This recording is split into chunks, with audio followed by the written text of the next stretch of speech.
Well, hi everybody. Welcome to the workshop. Over the last 2 months in particular, I've had a lot of people have come on the channel recently, and I am extremely grateful for that. But with anything, when new people come on, they can't always be expected to go back and look at all of your material on YouTube, especially if you have almost 2,800 videos. So one of the things that's come up lately is I feature some of the things on the Wall of Sound. People that are new and some old people want to get a more complete overview of what's going on, what the goals are for the Wall of Sound, what's in the shop, is there anything else to go on the Wall of Sound shelving and everything. So I thought today I would really take time and do a really detailed overview. There's a lot of the audio files, a lot of vintage stereo people out there that would really enjoy having this kind of overview. So, you know, if you're not into audio equipment and stereos of the 70s and 80s, the golden age of stereo amplifier receivers, maybe you won't enjoy this, but maybe you'll enjoy seeing what I did to make some really dynamite shelves that have worked out really well. Well, this is my workshop over here. I'm going to turn the camera. I'm going to set this up over here now. And I want to show you up here, I've invested over the years quite a lot into test equipment. I have transistor testers over here. Down on the side, I have a tube tester for vacuum tubes that's in there. I have a frequency counter so I can double check on if something's spitting out a frequency. You know, 1600 megahertz or something like that. I can verify it here with the frequency counter. I have a distortion analyzer, so when I get a signal coming out of a amplifier, I can stick it into the distortion analyzer and really tell how clean the signal is. This is an HP333A distortion analyzer. It's a hell of a piece of gear, and it works beautifully. I have a DC power supply. I need that. I need to be able to safely generate power up to about 40 volts or so in a safe manner. This unit here, which works perfect, is HP unit for doing that.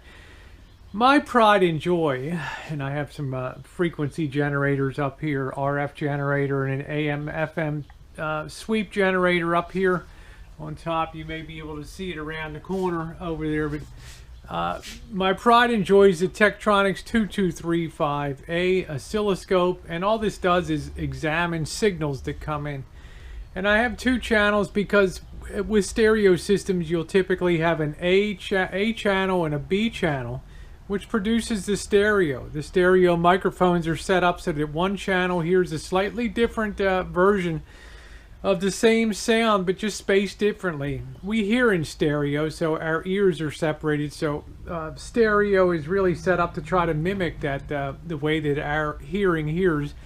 And to be able to verify and check channels and see how clean they are and look at the signals, I really need to feed both of the both of the channels in to look at the two signals to make sure they're coming together good. I also have my little baby doll that's probably over 30. I've had it so long. It's the RCA W0605 505A, and this thing has been around a long time, but it still works perfectly. It's probably vintage 1963. A single channel sweep oscilloscope. It works great. And I also have a signal generator here, and I also have something that's very special for tube equipment. I work on tube amplifiers, and one of the things that you need on tube amplifiers is you need several different voltages. You need a grid voltage, you need all types of filament voltages. Well, I can adjust the various voltages here on this system and do that safely. In addition, I have variacs when you can put various loads on. You don't want to just plug a piece of equipment in. Especially if it's an old piece of equipment, you want to put it into here, plug it into the front of the variac, and then you can slowly increase your voltage on the top here so you don't smoke the unit out. The other thing I have over here, and you can probably see the blue thing down there, it's called an isolation transformer, and that protects the house and everything else from being blown up. just in case of a piece of equipment may be malfunctioning. I work on a lot of equipment, and you see some tube stuff on the shelf here. I have a Magnavox amplifier, and I just love Magnavox amplifiers because they have the huge output transformers for the speakers, and they really kick out a wonderful sound. That's on the bench. I need to order some new tubes for that, new vacuum tubes.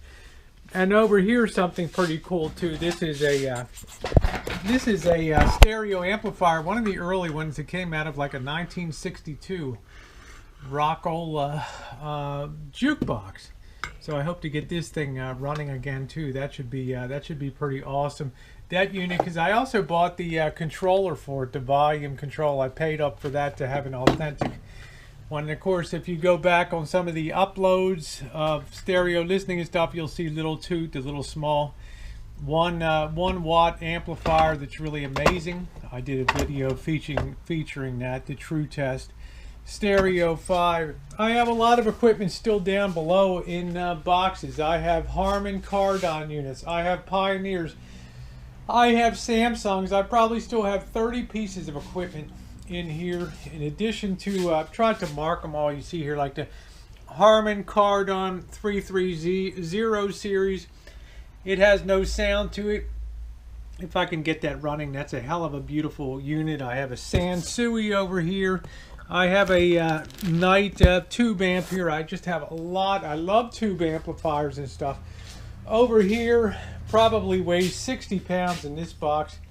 Came from China. A guy bought this tube amplifier kit from over there, and he took one look at the directions in Chinese, and he just threw up his hands with the translations and stuff, and he sold it to me. It is a gigantic jumbo amplifier. This is going to be a great wintertime project to see if we can get that going. I have all sorts of components here. I have boxes of wire. I've got all types of resistors that I've collected over the years. Up here I have additional equipment. I don't know how well you can see up there. I have additional stereo amplifiers up here, but I've managed to reduce a lot of stuff, and I sold a lot of stuff too.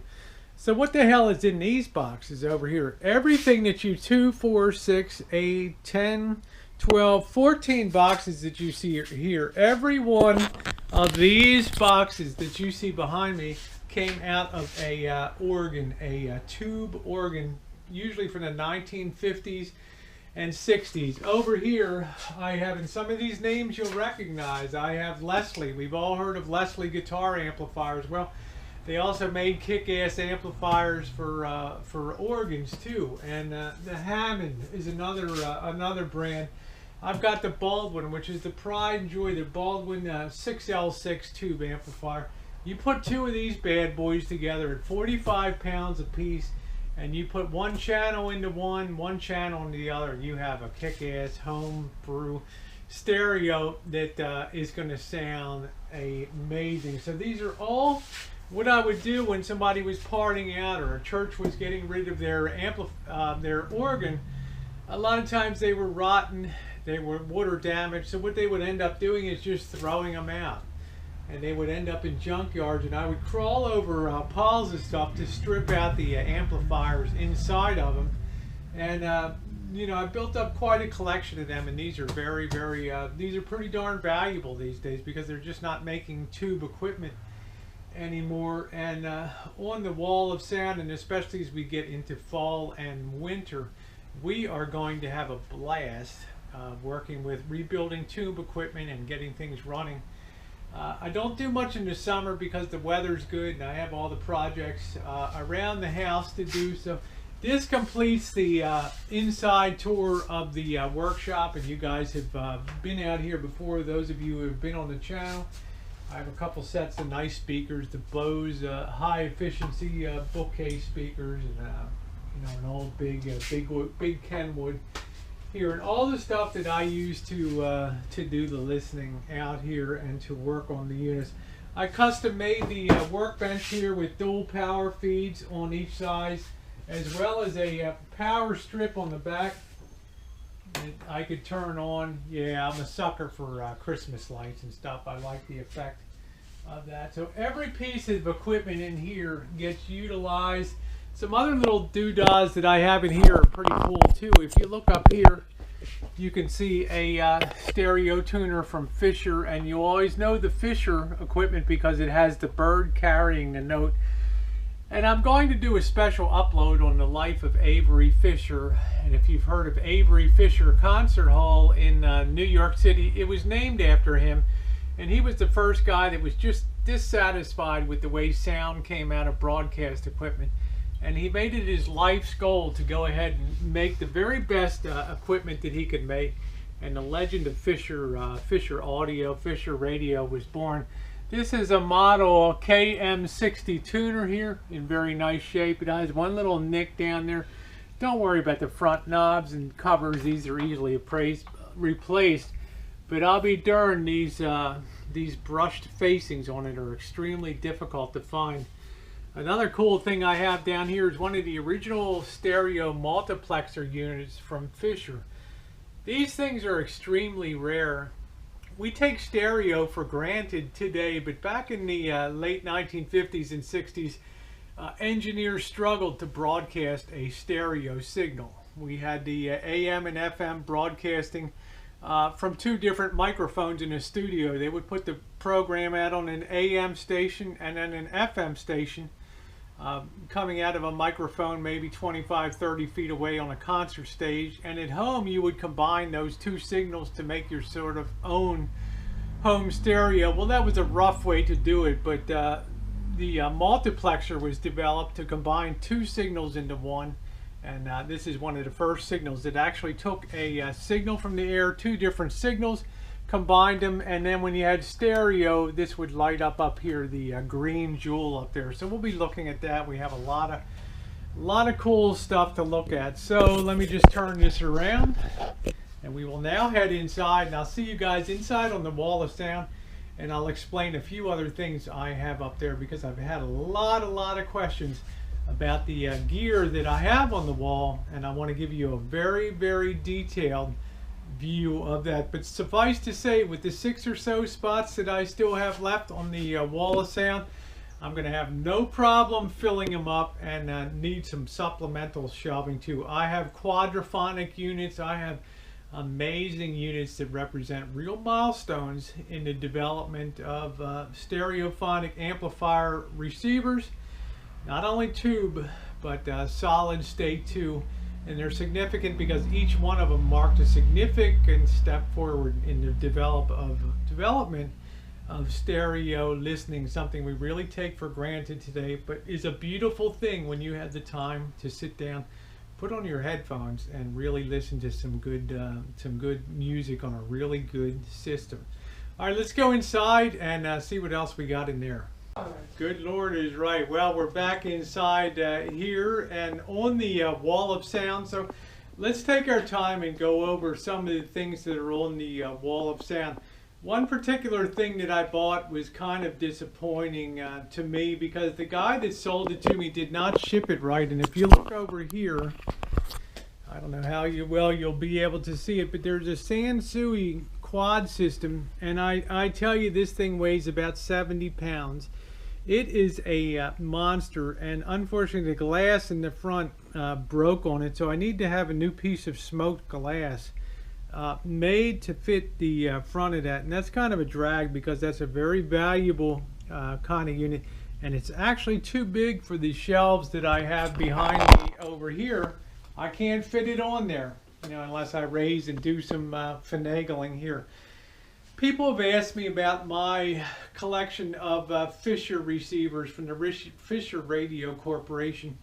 And in my opinion, in the 1960s and up to today, the most collectible audio equipment besides some of the early Macintosh amplifiers and things was and continues to be the Fisher series of stereo amplifiers. And they're really the highlight of my collection, and there's a lot of money, thousands of dollars worth of value in the Fisher gear here. So I want to go over some of this stuff And as I said before, I'm going to be doing a special upload about the life of Avery Fisher, who was a very fascinating guy who was dissatisfied with the state of the way music was played on phonographs and broadcast, and he made it his life's mission to give people the greatest listening experience he could, and he reached his zenith in the 1960s with that. And probably his most remarkable achievement was the, well, it's my favorite anyway, and it's the Fisher 800B here. And this is certainly the pride of my collection. You'll notice each of these, I'll get you in closer here. Each of these Fisher units that I have here, they have beautiful walnut, solid walnut cases, each and every one of them. These aren't reproductions, these are authentic Fisher cases. They're beautifully handmade in New York back in the 1960s. You can see the gold brush facing on here. It's all authentic. It's all original. Yeah, there's a tiny little bit of silk screening missing here, but look at the beautiful shape that the brass plate is in. The front knob covers are in good shape. This is just a spectacular unit. Now, I told you before, if you look at this control thing here, you have various functions here that go all the way around. This is the, you could, I don't know how well you can see the little indicator line, but you could have a tape player, you could have an auxiliary. You go to AM here, you have FM, AM stereo here. And this bears some explaining here, because this was very interesting. And it's what I was telling you about the way early broadcast stereo was. There wasn't such thing as a carrier signal and then a over signal that could be combined into the stereo that we have today, broadcast stereo. So the early pioneers of stereo decided, hey, why don't we broadcast one channel on AM? In other words, if we're broadcasting a concert from Carnegie Hall or something like that, why don't we stick one microphone to the right-hand side of the stage, and we'll broadcast an AM signal out of that on, say, 900 AM. And then on the left side microphone, on the left side of the stage, why don't we broadcast an FM signal on, say, 98.9. So the people at home would have to tune their tuners, an AM and an FM, to get those signals in there. And once that they were in, you could turn this to FM, AM stereo, and this unit would actually combine those two signals into a very early and fairly crude signal that we would know as stereo today.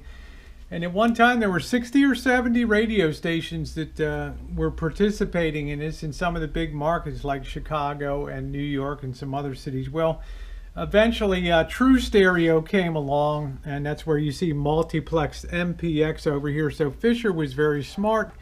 He kind of provisioned for the future in case they perfected stereo and got away from the AM FM setup here. And this is an incredibly collectible unit because it combines every aspect of early stereo in one unit, and it also has the stereo beam. As you would tune in the station, you'll see the two sides of this beam contract as the signal gets stronger and lights up the whole thing, or it separates again if the station is weak. It's really cool. We'll be seeing that, the stereo beam. So the pride and joy of my collection, the 800B, and it is worth quite a bit of money. I also have a model 500B, and of course this was a bit later than that. There was no AM on it anymore. This was strictly an FM unit. They had already solved the issue of broadcast stereo with the built-in what they call multiplexer here. This is all authentic. I didn't want units that had been heavily restored. It has the original button caps on the front. You see a lot of people replace them with these ones that look way too bright on them, and it just doesn't match real well. I'd rather have authenticity, authenticity, authenticity. Over here I have another Fisher, the 500C. This one came a little later, and lo and behold, look right there. One of the early units that had earphones on it. Again, this is just for FM FM stereo, mono. You could run a tape player, phono through here, all kinds of stuff through here. And the nice thing about these things had, you know, the bass and the treble, and you could run your earphones. This thing could drive 2 sets of speakers. This 500C, which is really pretty amazing here. We come over here. I have another Fisher, the Fisher 400 that I've bought. This is another unit a little later that also has the headphone jack. Just a nice unit. The walnut case. I've bought some stuff to restore it here. Some of the resistors and capacitors. Again, it's a project for winter time, because I don't want to. You have to take care of these units, and you have to replace components that are bad. So I have a rebuild kit for that. And let's see, over here I also have another Fisher 400 I bought there. A beautiful unit. You can see some of the inside guts of them. This one was super clean. I need to go out and get some more tubes and stuff for this, but that's going to be a great unit. I have some more Fisher stuff up here. I have a Fisher tuner. You can see here the KM61. I just love that Fisher logo. It's so tremendous. And instead of having, they still kind of had the stereo beam over here that would contract and expand if the signal was good. The stronger the signal, the better you could tune it in, the closer the 2 bars would be as they came together. A tube. It's really cool. And over here they had a really early signal meter up there too. What was the precursor that we know from the late 60s and 70s. I have a Lafayette LT81 tube tuner here. And I have a early KG50 AM FM stereo tuner from Knight here. This is a tube tuner, and I love tube stuff. Early FM stereo, FM mono over there. This is by far, when I talk about the stereo wars of the 1970s and all the eye candy and all the craziness with all the knobs and controls, this is the Kenwood Model 9 Model 9GX. And take a look at this thing. I mean, this thing not only has bass and treble, but it has mid-range controls too. All types of filtering here. You could drive 3 sets of speakers up there, A, B, C, off of this. You could have 2 sets of headphones in here. Amazingly, you could both plug in if you or your friend wanted to listen. You had a sleep timer that you could set how long you wanted this thing to run before it would shut off if you were in bed. This unit's going to be amazing when we get this thing up and running. This is going to blow you away when we get that all cleaned up and serviced. I have to be very careful because it is a huge unit and it weighs about 70 pounds. So I need to be awful careful with that. I don't want it to get damaged at all. Of course, anybody that knows about the stereophonic stuff in the 1970s, Marantz was one of the big names. It's still one of the most sought after names of the 1970s.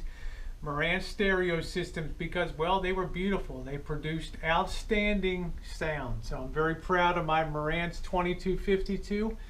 I can't wait till I get that fired up for you guys. I already showed the, well, we got one more Marantz here.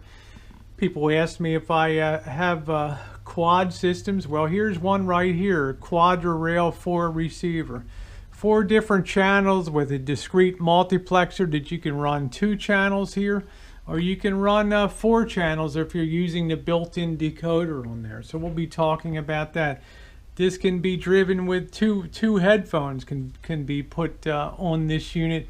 And look at this thing called Dimension and other things that can adjust the sound. So you don't just have a treble and a bass, you also have things called Dimension that expands or contracts the sound. You could also use an early remote control with that system too. So beautiful when they light up, the beautiful Fisher dolls. We'll be seeing all those doll faces. Look at this unit. This is another 4 channel, the Pioneer Quad, the QX949. What a beauty this is going to be. Wait till you see this thing set up. This is another unit. It would drive quadraphonic sound. You'd have front speakers, rear speakers, and you could adjust the matrix in here and it would glow like a fluorescent green glow depending on how you did the adjustment for the sound. So this is an amazingly valuable and rare unit too. Coming down here, I guess about a month ago, I featured the Nikko NR1015, the greatest receiver nobody's ever heard of before. What a beautiful unit and a clean sound this produces. I just featured the Sony, the STR7025 last week. Probably the cleanest unit I have. Just look at that faceplate and look at that for just stellar, clean, minimalist design. It's beautiful. I have another Marantz here, the model 2230. And the nice thing again, it's got the mid-range adjusting here besides bass and treble. This thing, the Pioneer SX780, is just a totally kick-ass system, and you guys are going to be stunned when you hear this thing play. This was one of the more top-of-the-line Pioneer systems in the 1970s. It was one of the first ones also to use discrete amplifier transistor packages, and we'll be talking about that. They're rather rare units and they're not cheap. I think we already talked about the 400. And down here was Sony's entrant into the quadraphonic. You probably never knew that Sony made quad units. Well, there's one right there. And again, it has that swirling pattern on the side there that you can adjust it and show where the speakers are visually, how they're aligned. So, we come over here on the top shelf. I have a Fisher amplifier that came out of a console. Yeah, it looks rusty as hell, but look at this. Look at these tubes. You probably never heard of Mullard in the UK. But Mullard of Great Britain made some of the greatest vacuum tubes in the history of the world, and Fisher liked to specify them in his unit. So this came out of a console. I'm going to try to get this thing fired up this winter. It's probably going to sound dynamite because that's the way Fishers are. Here's another beautiful Magnavox unit here that came out of a stereo console. Like I say, when people were busting up stereos and consoles and throwing them out on the curb, I'd be out there with screwdrivers and stuff, taking them apart to get the amplifiers out from the inside because they are so amazing. Here's another big unit. This is a really big, heavy end 1974 Pioneer, the SX9000. Another big, amazing unit. I think this is 75 watts. It's a monster for the time. This even has a reverb unit. We'll be talking about that. This is a Sansui here. Another amazing unit, the 1000A. And this was Sansui's bridge piece between the world of tubes and the world of transistors. They tried to put both in here, and it makes it a very collectible unit. The Sansuis, of course, produce beautiful sound. This is a Curtis Mathes tuner, an amplifier here that came out of a console TV. Curtis Mathes, of course, was one of the biggest names in quality TV. They were quality furniture producers that decided to put quality electronics in their furniture. And that was their hallmark out of Texas. This is going to be a great sounding unit. I want to get this thing functioning and have it out on the back deck as a deck system there. I think it would be cool. Here's one of the early Pioneer, the SMQ300B. This is one of the ones that would combine the AM and the FM, tune two different signals in to get your early stereo. And on the bottom we have an early multiplex unit there. Another Pioneer unit, the ER420. Let's wrap it up. We're in the home stretch now. If you've been with me this long, I have duplicates of the Sansui 331. I just stuck that up there. I have a really cool console stereo amplifier from Marantz from the 1970s. It's transistorized. It's not tube, but it's cool. A guy in Sacramento built a beautiful homemade stereo amplifier system. I bought it. It sounds real cherry. We'll get that fired up. Okay, and we also have Nikko. It was a huge name in the 1970s in big time tube stereos. This was called Kit. People would make these at home. We're going to get this amplifier going. And another really wonderful unit that maybe you've never heard of, H.H. Scott, made some of the finest high-end stereo equipment in the history of the world. And what made it even has the original tube complement in here. And what made his stuff great was these two units right there. Those two big black heavy looking things there. They're called output transformers. They're very wide frequency and they allow such a wide range of frequencies through that the systems sound amazing. This is the H.H. Scott. It's the 222B and you can see it's in pretty doggone good shape. Well, that's it, guys, for now. Anyway, there's always more stuff coming for the Wall of Sound, and you can see I do have the additional spots available. It's going to be a fun fall and winter this year when the rainy season arrives. The house will be painted, all the work will be done, and we'll be having a lot of fun out in the workshop. So, thanks for being along on this tour of the Wall of Sound. And pretty much the whole overview of my vintage amplifier and stereo equipment, as well as some of the stuff that came out of organs. And I probably have more systems than anybody else in the state of California. I know.